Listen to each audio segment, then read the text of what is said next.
Hi everyone, welcome to my mini vlog. Tara samahan nyo kami magsimba, bisita muna tayo sa tahanan ng ating mahal na Panginoon. Hindi ko na kinuhanan ng video habang nagmimisa si Father para focus tayo sa kanyang seremonya. Bago nga pala kami umalis nagdasal muna ulit kami, ayan nga ang panganay ko nagdasal din, ano kaya pinagdasal nito. After nga namin magsimba pumunta naman kami sa SM. Bibilhan ko kasi ng sapatos ang panganay ko dahil malapit na nga ang pasukan, ayan nga ang bilis makapili, at ito namang isa ay panay din ang pili. Hoy!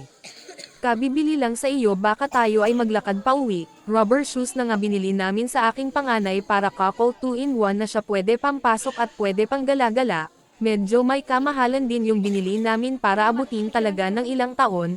Subok na din kasi namin ang brand na ganito. At aring ang bunso ko abay nakakita ng Frozen na sapatos, gusto din magpabili, nakitang ang nailaw yung sapatos lalong natuwa, ayaw nang ang bitiwan, pagbigyan ang hiling ng bunso ng walang gulo at wala na nga din naman siyang sapatos. Ayan, nagtanong na nga kami ng mas maliit na size, malaki kasi yung nasa display, kakalungkot lang wala na daw mas maliit, mayroon daw ibang design, hindi na lang namin binili, mas maganda kasi yung napili naming una. Buti na lang napakiusapan ko ang aming bunso na sa susunod na lang namin siya bilihan. Ito din ang nagugustuhan ko sa mga anak ko, marunong pakiusapan.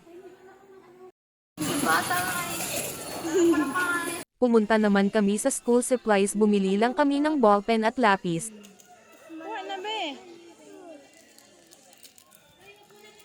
Sa sunod na lang kako yung ibang gamit, niyaya ko na nga sila magbayad ng aming pinamili at kako, baka kung ano pa ang makita nyo, wala tayong budget.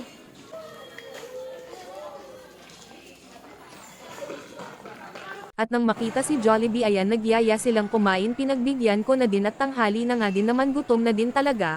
Umorder na nga ako ng aming pagkain, kako ay maghanap na kayo ng ating mauupuan. A few moments later. At sa wakas ito na ang aming pagkain, kain po tayo.